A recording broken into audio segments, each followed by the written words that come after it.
Hello, everybody, and welcome to Have Some Style. My name is Moshe Lundstrom-Halbert. I am a fashion journalist and style expert, and I believe that what you wear is self-care. This show and channel discusses all matters of personal style and helps you find yours. And one of the ways that I believe we can do that is by having conversations with people who truly embody what it means to have authentic personal style. And it's without further ado that I welcome our guest on this week's episode, Katie Sturino. Katie is a body positivity advocate, and we are going to get into exactly what that means. She's also an author and the co-founder of Megababe, which is a uber popular personal care and beauty product line carried in retailers such as Ulta and Target, quite well known and beloved for their natural deodorants. I personally use their Rosy Pits, their thigh chafing stick to prevent thigh chafe from that inner thigh rub that so many of us get regardless of our size. I also wanted to say I'm sorry, I kind of messed up with my mic here for the actual interview component. So while Katie is crystal clear, which is really the important part because she is my guest, I, on the other hand, didn't have my proper mic connected, so I'm not as high quality audio as I'd like to be. So my apologies for that. I am working on getting that together and being a little bit more buttoned up in that department. But I also wanted to point out that Katie has a brilliant book out that she released in 2021 called Body Talk, and we get into that as well. And also her popular series on social media, hashtag Make My Size and hashtag Supersize the Look, where she emulates the style of real pop cultural figures, be it Kate Middleton, Jessica Chastain, and shows that regardless of your size and shape, you can pull this off as well. All you need are the right pieces and the right attitude. And speaking of like showing your body and conversations around body, when do you think you first was it an aha moment where you first thought, you know what, I feel like my voice is needed in this conversation around body acceptance, or was it a more gradual discovery? No, there was nothing gradual about it. I was featured in like a how to dress for a curvy body article.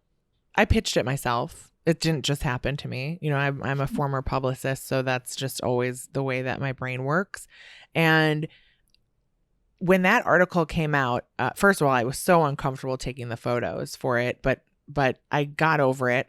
And when that article came out and I saw women who were like, whoa, I've never seen a body that looks like mine on a fashion blog. This is 2014. So the conversation, you know, Ashley Graham had not been on Sports Illustrated cover. The conversation had not really started yet. So reading those comments and realizing that there were more than just size 2 women out there that were looking to get dressed and wanted to, you know, read fashion magazines and feel stylish. I realized in that moment that my body was not the problem and that it was somehow up to me to help other women realize that too. It hit me like a lightning bolt. Right. And was this at a time, like when the article came out, I imagine was it online? Was there a comment section? Yes, that was it. Yes, that was it. It was the comment section of this article because I just couldn't believe that there were other women who were my size that wanted to wear fashionable clothes and that I didn't look like a grotesque, you know, figure up there, that they were like, you look great. And I was like, I look great because I don't look like the models that are on this website. I don't look like the rest of the people on this website, but you think I look great. And that really just opened my mind up. And until that point, had you received positive reinforcement about your body or about what you could represent at any time? No positive reinforcement. Just that was the first time I realized that I didn't have to change my body to look good in clothes. and that it wasn't a temporary body I was in, because I think that I existed for 33 years in a body that I just was waiting to change. I kept thinking that, well, I mean, when I lose weight, I'll look really good in this type of outfit, or, when I lose weight, I'm going to buy this type of thing, or like that was my dialogue about my body. It just was that I was in this weird temporary body and that eventually I would have a different body. And did that affect the way that you would dress and show up in the world? Like, I'm thinking, about certain things that you might have wanted to wear, but thought I should wait, or do I really want to invest in this if I'm on this journey where I'm trying to change my body? Yeah. Had never worn jean shorts. I just thought jean shorts were for thin people, not for me. I was self-conscious.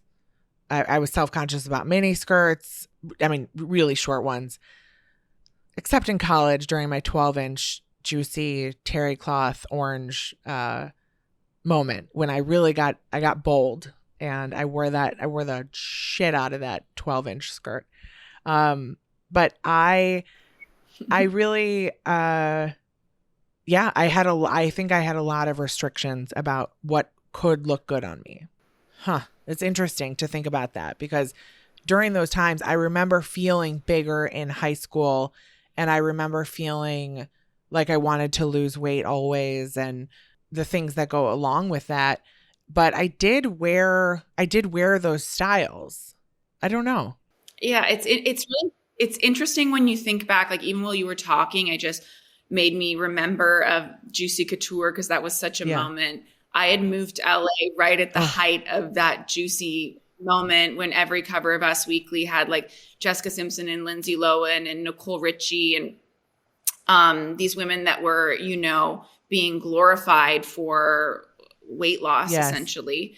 And I had a larger man who I was working with at the time in the entertainment industry as a manager sit me down and tell me, I was like 20 years old or something, that I needed to lose weight. And you never forget those moments. And if I look back at it now, that whole year where I lived in LA, I only wore black. I didn't wear any more of like the colorful, fun LA clothes that I thought I would be wearing there, because I was like, I now feel like I'm trying to look as small as possible. And that's often why people do wear black, especially at different sizes, because they want to disappear and look thinner. I mean, I love black now, but that is often why it's worn, right? Black for style, not black for camouflaging. I agree. It's so interesting too, because I think bigger women assume that smaller women never have those moments of shame. And that's something I realized with my platform when I was hearing from women of all sizes that I was a size 14, 16, 18. I was giving a size 4 confidence to wear a tank top. So it's interesting just how mental and how ingrained this stuff is for us, how much we have to unravel. And it's all relative, right? Like I might be considered thin by like the standards of the average North American woman, but by Hollywood standards, at the time, Scarlett Johansson was considered curvaceous. That was the standard for like a fuller figured woman, which is so crazy. Which is just beyond. I'm glad things have started to change a bit. How would you describe your relationship with your body today? And I say relationship because it really is like we have our physical body and then what goes on in our brain. It's kind of like two separate people sometimes, and that dialogue that goes on between. What is your relationship with your body like today? My relationship with my body is pretty neutral, and I've worked really hard to get it that way. Like I wear the things that inspire me and that I want to wear. If something doesn't fit, I'm disappointed, but not because of me, but because it didn't work out. I think that's a huge change. Like not trying something on and then saying, oh my God, this doesn't fit, or I had to go up a size. I'm gonna go do something extreme to try to make it right.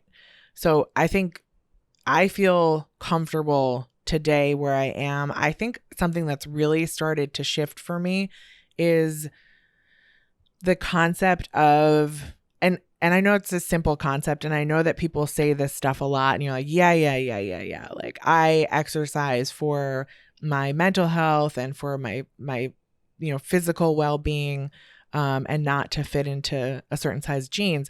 But I really am still working like to embrace physical activity in a different way. And that is something I'm still correcting in my brain. So not saying, well, I'm going to work out extra hard because I'm going out to eat tonight or something like that. Like really trying to change that mindset. And I don't think that I am fully there yet. And I think that that's okay to say. What are some things that you do for your body that make you feel good? Well, I have just gotten back into lifting weights. So important for women. Yeah. Right? Because I'm like, why am I so weak? Like, when did this happen? It's something that all the walking, that you can walk all you want and do the stuff, but there's something about lifting weights that just like, for my body, like just really perks me up.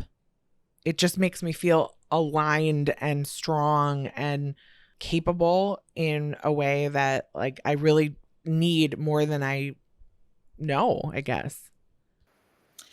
Yeah. And I think the same thing can apply to fashion too. When it's like, it's what we were talking about with exercise, instead of being like, what should I do? What should I wear? What should I eat? Like how hard should I work out? It's like, what is my body wanting right now? Literally, like in terms of movement, but also in terms of what we're wearing. Like, what does my body want on it right now? What color is it craving? What material is it craving? How much stretch is it craving? Or is it, sometimes you even want to feel like really held in and constricted by your clothing as well. Like, I find that trying to have that dialogue with myself can be really helpful. Do you find that as well? Yeah, I do. I think I don't have as conscious of a conversation about it, but there's something, what is it? The joy checking from, it was a huge craze like 4 years ago. Marie Kondo. Oh, Marie Kondo. Oh, you mean like, it sparked joy. Yes. So I think that I employ that same type of like gut check on an outfit. So I walk in and like the first thing that I'm like, oh, that's kind of what I go with. Also, because you live in different places too, and you travel a lot, do you find, like, I personally find that I kind of like play different characters when I'm in different places. Oh, yeah. A lot with my style. Like, I morph a little bit. Yes. It's fun. Yes, I think it's so fun. I'm already, so I was in Palm Beach for the winter, and I'm like Palm Beach Barbie. I'm really getting my Palm Beach vibe down and figuring it out. And then I'm going to be in Maine for the summer, and I'm like fully LL Bean. Like I'm getting my costume. It's almost like a costume. And then when I'm in New York, I get to wear my special fashion clothes that don't make sense in either of those places. No, I was just in Iceland. Just the way people dress there, it's all about, well, you need to be practical with the weather, obviously, but then it's literally about like wearing whatever you like together, but not if those pieces even go together. Like there's kind of that sandy quirk factor. And I was like, this is so refreshing, because I'm used to, more putting together looks, really thinking about things head to toe. And there it's kind of like, you don't even need to look in the mirror. You just grab things you like and throw them on and then but go. End up looking so cool, I think. Yeah. As a result, you end up looking cooler because it's less contrived. Yes. Maybe my main vibe needs to be more Scandi and less like literal. Maybe you need a touch of like Copenhagen in there. This is I'm really, thank you. What's your vibe in Miami? Can I ask? It's a little Well, I live in one of those buildings with a fancy lobby. And so I do feel like I need to dress for the front desk staff sometimes. Like I feel like they're counting on me. But it's funny because sometimes, I don't know, I'm a little bit of a contrarian where when I see something happening a lot around me, I want to reject it a little bit. So I see a lot of logos around here. Oh. And a lot of kind of what I would call like performative fashion, where people are just like spelling out the alphabet and designer logos head to toe. And I think it's really made me think just about what that says about the person. Because I'm kind of like, is this a sign of insecurity in a way that you're needing to sort of sandwich board to me, you know, status symbols of like wealth, or what is going on here? But then there's the other aspect where it's like, well, a lot of these people are probably, you know, aren't originally from America. There's a lot of different cultures in my neighborhood. They've come here, they've made something for themselves in America, and they want to show it. So who am I to poo-poo them at the same time? That's so an I don't know. angle. As a result, so I kind of just lean into more of a Scarface vibe, like an Elvira. Love a pastel suit moment. Oh, that's great. And just kind of like pared down and subtle, but put together. I understand. Is more my vibe here. And then when I'm in LA, I just like feel very inspired by the hiking culture there. Really? So I'm yeah. Oh, what is that vibe? Please tell me, because maybe I need to bring this into my main vibe too. Well, you were one of the people that got me thinking about bike shorts, because I was like, I didn't wear bike shorts and I thought they were really wrong and only for the Kardashians and Princess Diana for years. And then I would see on your page that you would post like any size can wear a bike short. And I started realizing, you know what? Bike shorts are kind of great. They're great. Because they're very comfortable. They make you feel a bit cute and they allow you to get some sun on your legs. Okay. So a lot of my looks are kind of bike short, Princess Diana, but with a hiking bent inspired when I'm in LA. And there's something nice about that, like proportion of a short on the bottom and then maybe something bigger on top, a nice big sweatshirt, and then jewelry. Oh, you know what? I miss out on jewelry. Glasses. Yeah, that's good. That is good to remember, because I feel like I leave my jewelry behind when I'm in that kind of look, and then it can go wrong.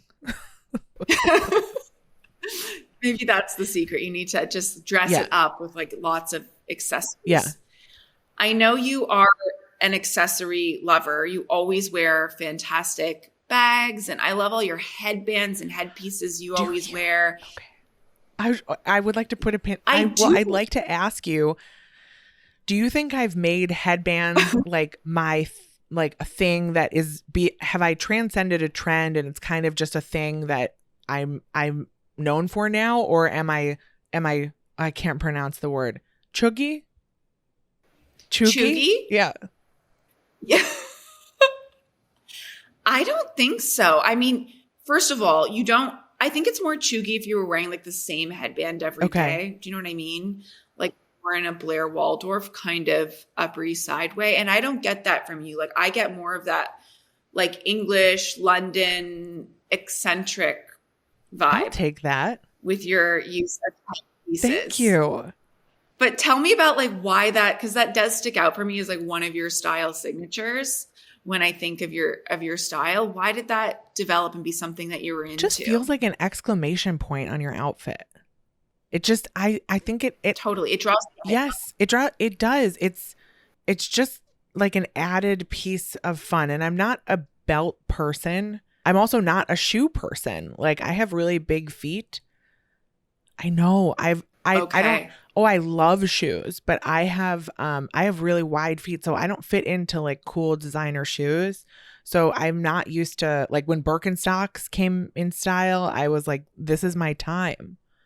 But I as my friend Ryan put it, he had not seen me in something other than a Croc in over a year, and he was like, I think you need to like get a shoe. And so I did some fancy shoe shopping this spring, and I ended up getting those stupid Hermes shoes, the slides, the classic ones for my Yes. Palm Beach Barbie life. Essential. And then I actually fit into the Christian Dior like they're almost like a Tiva style, and they're leopard, and they have a Velcro option, and so I can kind of put the Velcro on the last part and it fits my foot, and I feel like those are my my non-croc shoes that I've brought to the table. I know the exact ones you're talking about. I've eyeballed them at Saks many a time. They're super lightweight. The leopard print is perfection. And who doesn't love a comfort sandal that feels very fashionable? I think that's such a wardrobe staple to have, and you'll get so much wear out of it. So I bet those look great on you. Yeah, and I would love to hear what you think about I know this isn't like a personal shopping consultation, but I have so many questions for you. No, any questions? Go ahead. I know when luxury belt bags came on the scene like 5 years ago, I was shocked. The only one I could fit into was Gucci, and I had to add an extra hole. And I mean, this was a person with money to spend at the shopping counters, and I couldn't buy one because they were made for a 24-inch waist. I'm not sure what was happening there, but they were so small. And then crossbody bags are my other thing. If you're tall or you have a big chest or whatever, and you try to put a crossbody bag on that is not meant for your size, it's like a little football that lives in the middle of your back. Oh, yeah. And the worst is when the strap is too short and it's like digging into one boob, and it's just this terribly unflattering proportion. Oh, sure. Yes. Yeah, I don't know about you, Katie, but bags, for me, I want them to be something beautiful, something fun that encapsulates my style, but they also need to serve a main purpose, which is carrying my stuff and allowing me to carry all the other things that I usually have in my hands, all the accoutrement and my dog and my coffee and all those things. So I just need my bag to be able to go over a shoulder or across my body and work and not get in the way and do its job. Have you found any brands or bags that have really worked for you? Yes. This is why I got very into the wallet on a chain from Chanel, because I had always thought of, I hope you have a lot of fashion snobs listening to your podcast and not people who are going to be upset that I'm talking this way. Oh yeah, totally. It's fair game to discuss everything style here. No judgment. I always thought of the Chanel bag as kind of the bag that, like, rich girls got for their 14th birthday.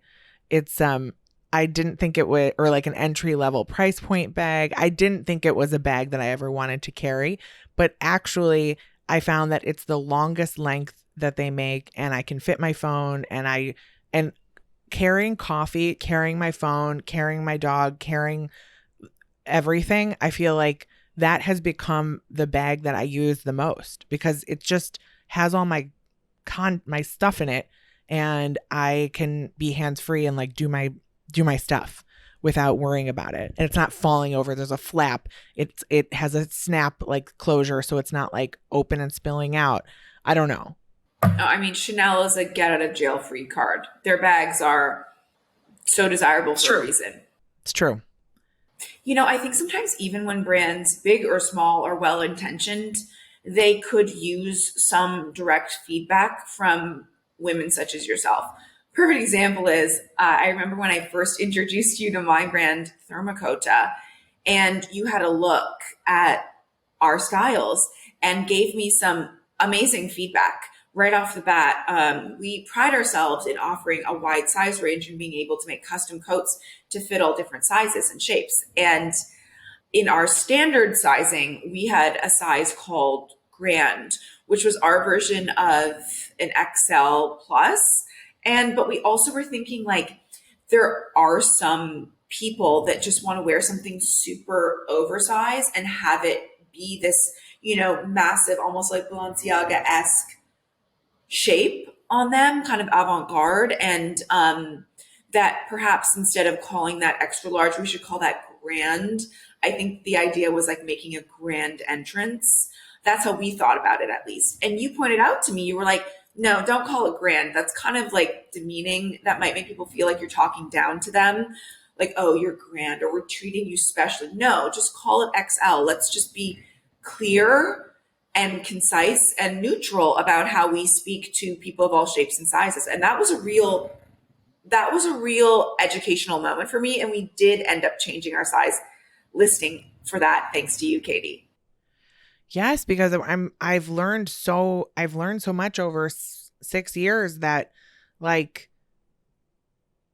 even the ways, I mean, this is a bit of a tangent, but the ways that women greet each other.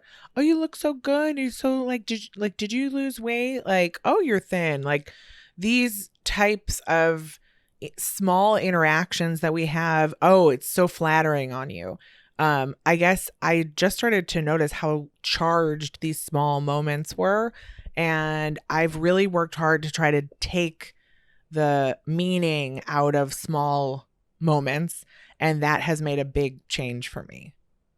Oh, Katie, I totally relate to this. I think we all do. I think we've all been in these moments where we'll receive some like random, unsolicited, kind of awkward feedback in the form of a backhanded compliment, literally sometimes on our body. I recently received one where I was at a work dinner for my husband, and somebody came up to us across the room and said, Moshe, I recognize that ass. That's how I knew it was you guys. And So you're like, why are you noticing my butt in particular? Like, what does that mean? I was really caught off guard. It was in front of his boss. And I was like, what is that even? You recognize me by my ass? That's my like distinguishing characteristic to you? And P.S. I'm self-aware enough to know what my distinguishing features are. It's more my boobs. It's not my ass. What are you doing looking at my ass and then commenting on it like that? Like, what is wrong with you? It's really hard. It's really hard. So in a moment like that, it's like you almost just have to be like, huh, and move on, because making it awkward in front of a group can have more of a negative effect. And then pulling that one person aside, if they're close enough to you, even to say something, is an option. But if they're not close to you, you're not going to make it weird and be like, Linda, what'd you think? What'd you mean by that? Because I feel like it's too confrontational with not enough good payout, in my opinion. However, I am confronted with that kind of stuff. Oh, did you lose weight? Like that kind of stuff. People say that to me all the time. I don't know why they say that to me, but they do say it to me strangers, people who work in my build, like that kind of thing. So I just ignore it. I don't engage in it. And that's how I handle it with strangers. But people in my life, who know what I do for a living, it's not necessarily about me. What I have to deal with is the way they talk about their bodies. And they're like, I'm so fat today. I look like shit, like blah, blah, blah, talking about themselves. And then I have to come in and I will confront them, because there's someone in my life who I care about and who I'm like, do we need to have a conversation? Like, do you need to read my book? Like, do we need to talk? Because I won't accept that kind of behavior from people who are close to me. Nor should you. And that's why your book is so important. It came out last year, 2021, Body Talk, and it really is all about how we have to cut it, stop right now with this self degradation of our physical being.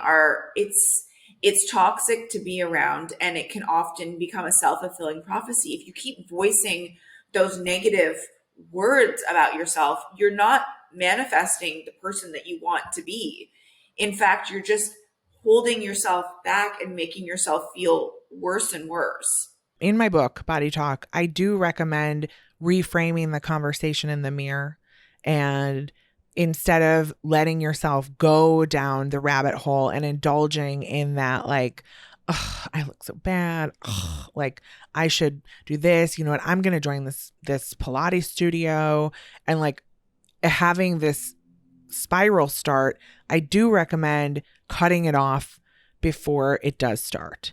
And I say to do that by saying nope. So it's like if you already get in front of a mirror and you're wearing the thing that you got to go to the event, you can't stay home, you're wearing the dress, you got the dress, like you step in front of the mirror and you start to spiral, you cut yourself off and you say, I like my fucking shoes. And you leave. And I think there's a lot more opportunities to say affirmations. I don't necessarily subscribe to that, but I think that they can be really positive to say, I am worthy, I am good enough, I am beautiful. So saying those things to yourself before you leave the house can be good too. But I think getting in the practice of not allowing yourself to go down these rabbit holes that have absolutely no upside.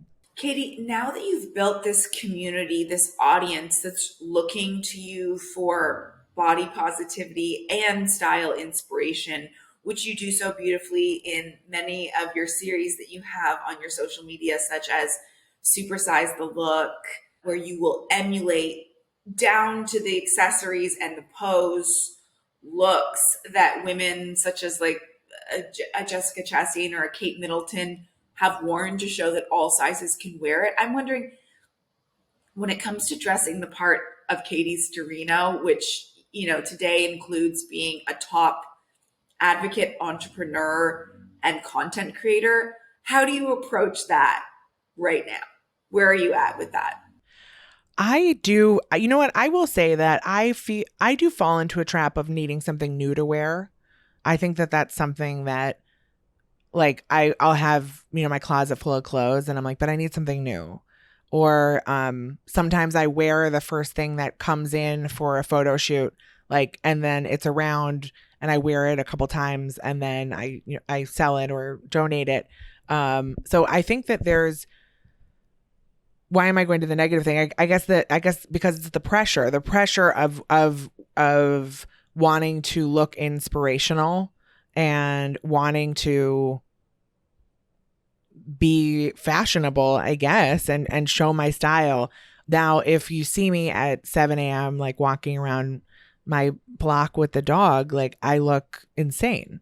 But I guess I look insane because I usually do a combination of clothes that are on the floor. So it could be like a blazer with sweatpants shorts and like socks and Crocs. I'm back with the socks and Crocs. I guess I was meant to carry that on.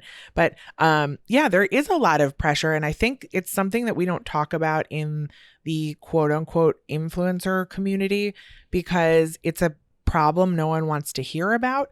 But there is this consumerism that like is perpetuated because you're like, well, I gotta show them something new.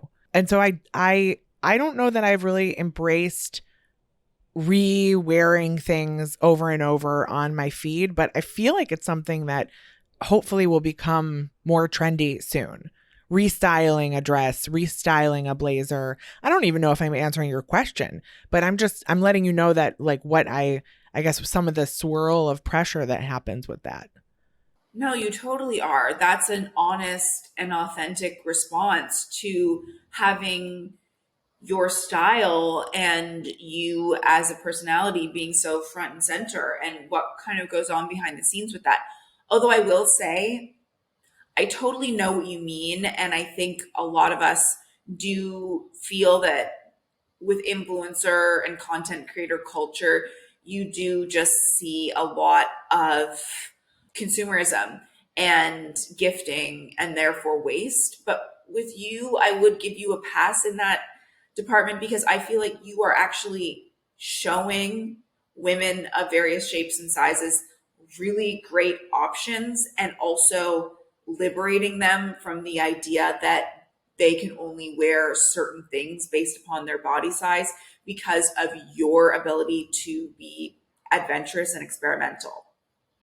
Thank you. You're welcome. That's really kind of you. I have figured out how to navigate the world with my body, but I am not I've got a lot of ways to go in terms of being good enough and feeling like it's enough with work. You're constantly working. I mean, you do so many different things on so many different channels on top of your Megababe business. So yeah, it's overwhelming just to look at. So Katie, your brand Megababe, which is a personal care and beauty company that might have been previously considered taboo, but really allow women to feel like their best selves and embody what it means to be a Megababe. And so I wonder, what does that mean to you? Like, how do you define Megababe for yourself and for right now? A Megababe is anyone, and it's any age. It's more of a vibration of doing what you want, self-acceptance, not necessarily a fuck it attitude, but like more of a not caring about like the bigger judgments that come from people, I think. Just the word mega, we were speaking earlier about the power of words. Grand might have not been the best word for a size, but mega, as it comes to a brand name, does have that like positive connotation as it pertains to size about it, as opposed to something being like XXL or feeling stigmatized. Being mega, being a Megababe feels like a confidence with taking up space and being yourself, which really transcends the physical body. It really is a spirit, right? Yes. It's that vibe you put out. I mean, our chafe stick, it's finally getting warm here in New York. And like, that's a product. It's interesting because that's a product that I need to leave the house with. It's not even, it's a physical comfort thing that I need to have it, because if I would get thigh chafe out on the road without it, it would ruin my day. So I don't know where I was going with that, just to tell you that like, yeah, there are certain things that you need to feel complete with. Yeah. No, I feel that. That's part of the reason why I was saying I love bike shorts so much, is because they prevent my thighs from chafing. And regular schmegular shorts, I find can be uncomfortable in that department. And regardless of your body's size, we're all built differently. My thighs happen to touch. I don't have a thigh gap, and that's okay. And I think it's so brilliant that you're addressing that in a way that's kind of sexy and kind of fun and playful. Why not? Who's to say that like thighs touching isn't really cute? Yes, isn't that such an interesting misconception that like, I mean, that's when I started Megababe. People were like, oh, it's a problem only for plus size women. It's not a thing. I'm like, it certainly is not just a plus size woman problem. It's just someone with bodies with your thighs rubbed together. Like, and then also the added, just the shitty concept that people are like, well, like thigh gap, like if you don't have a thigh gap, then you're doing it wrong. And I just despise that way of thinking.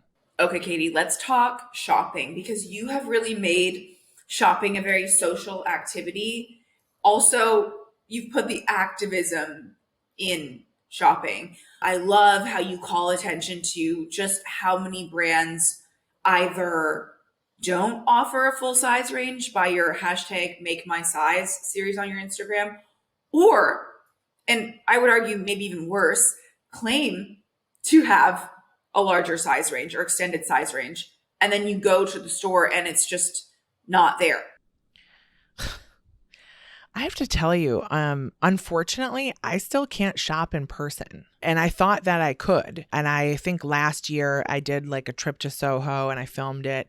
And I went into 9 or 10 stores and only one of them had something I could even try on. And that was so disappointing because I just had assumed, because I'm always getting things online that are being sent to me. So I just assumed that maybe the physical world out there actually was changed, but it wasn't. And that was so disappointing to me. So yeah, I'm an online shopper mostly because I have to be. I would like to go in a store. It would save me so much time of like, it's so different when you see something, you touch it and you're like, I don't even like this. So glad I didn't order it. But I don't have that luxury, and neither do most women in North America. Are there any brands these days that are understanding the assignment, that are catering to this very large clientele? And I say large, meaning a huge sector of the population falls into this category. Seems like an obvious business move. Are any brands really addressing it? And you think, well, Well, I think that universal standard, I think they get overlooked sometimes. It's not, they don't have my fun vibe, but they have great basics and they are fully size inclusive with the range going down and up. I also find that I worked with Athleta last year and I was so impressed with the way that they rolled out extended sizes in store and like different sized mannequins. That was really great. And oh God, I'm like searching in my brain for in-store stuff. Oh, I really like Rachel Antonoff right now because she makes really fun printed stuff that I think is hard to find in Plus. I wear a lot of J. Crew has really improved their extended sizes. So has Madewell. I'm looking around my apartment right now, but I think that those Good American. There we go. Good American. They've done it right from the start, and love it or hate it, they make a great jean. so Katie, on Have Some Style, I really want to bring forth this idea that having style isn't just what you wear or what you post on social media. It really is like a way of life that informs so many different areas. And one of the biggest ones is your home. Having your home really reflect your personal style and who you are on the inside in that inner world. You do this very well in terms of your personal style, the way you dress and your home decor sense are very aligned. Bright, colorful, fun, irreverent. Tell me a bit about that. Yes. And that's complicated because interior design is not clothing. It's different. And interior designers do not want you to do certain things. And I break those rules. I mean, in my one bedroom apartment, I have 5 different patterns just visible in to the eye here. And they want you to bring in color with like little pops and not necessarily have it be the whole story. And I don't listen to the people. So that has gotten me, I think, not in design trouble, but like it's made it hard to work with other people to design my spaces. And then I end up kind of doing it myself, which I don't even think I'm someone who's good at interior design. It's just I know what I want it to feel like. Can I just dispel a commonly held myth for 1 second about this whole pop of color thing? I think that's actually the wrong approach. I think like a pop of color, be it a pillow or an accent wall, is the wrong way to go. In also as it pertains to what you wear, you want to fully commit to an idea, and also like it's the same way with wearing print. If you're just wearing like a printed top and the rest of your look is completely solid, it's not cohesive. It's much better to wear print head to toe. It's much better to wear a bright color head to toe. It's much better to wear neutrals head to toe. It's like come up with a concept, something that you love, and be cohesive and committed, right? Yes. Yes. And I really like it's the same thing like in Palm Beach in my bedroom. It's printed wallpaper that matches printed curtains, and I love the way I feel when I walk in there. But most people would probably say that that is too busy and not the right vibe for a relaxing room, but that's not how I feel. And we're all different. We all crave different things. We all have idiosyncrasies about ourselves that should be expressed, not stifled. We shouldn't conform. We should elaborate on who we are in all areas, I believe. Thank you. I'll take that. Okay, Katie, let's wrap this up with a round of rapid fire all about your style. Are you ready? I love rapid fire. Whose style inspires you currently? It's God, I should have had a more rapid answer. Giovanna Battaglia. I know how much you love her. It's the only person I was gonna bring. I was gonna say it, and then I was like, Giovanna, but she's pregnant, and like, but still her maternity style is so cool.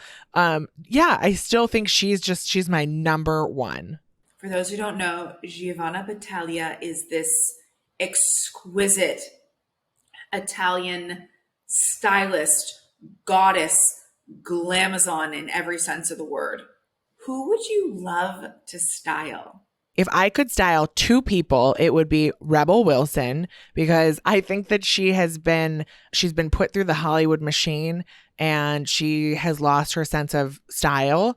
And I would love to style her. And then the second person I'd love to style is Meghan Markle, because that woman has access to anything in the entire world. And I don't know if she does it intentionally because she doesn't want it to be about her clothes, but she's still going to wear clothes. I would love to style her. What would be your approach with Meghan Markle? I have to know. How would you actually style her?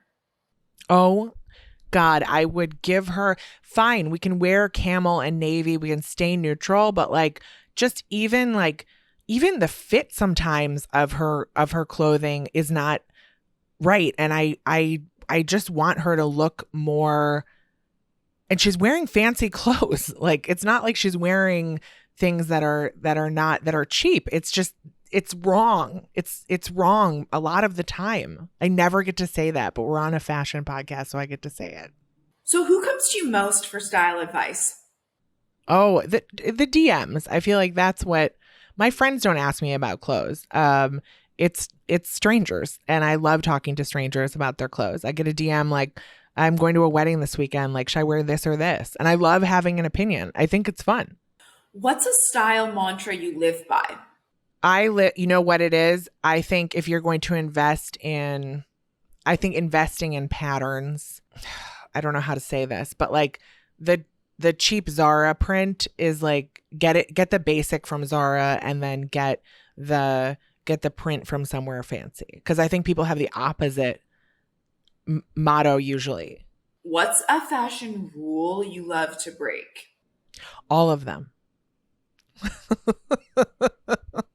What's the difference between fashion and style? I'll tell you what the difference is right now we are in a fashion moment. Y2K dressing is not stylish. I can't believe that this dumpster fire of a moment is back. And like the Ed Hardy hats, the low-rise jeans, the like whale tail pants. This was meant to be a mistake that we never revisited. So the fact that like fashionable people are wearing these trends, fine, I get it, you're on trend, but it's not stylish. It's hard when you've done it the first time around as well. What's one thing that is not your style? Oh God, I hate low-rise jeans. I just will never go back to a low-rise jean. I hate a cap sleeve dress. The worst. Oh my God. Yeah. Yes. Bridesmaid. Ugh. I don't know who is sitting ever in a design room being like, make it a cap sleeve.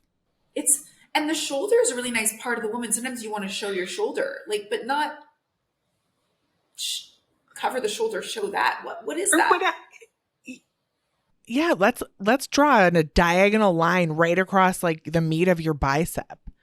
No, not cute. I don't like it either. Very bridesmaid. What's one thing in your wardrobe that best represents your style? My Veronica Beard leopard suit. I wore it for my wedding. I wore it for my dinner, my wedding dinner.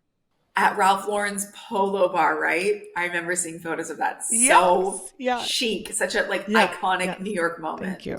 And I loved that was your wedding dinner, but that was so you. You weren't the conventional bride. You were Katie Sturino as a bride on her wedding day. That look is embedded in my brain. Well done. Bravo. What do you hope your style communicates about you to the world?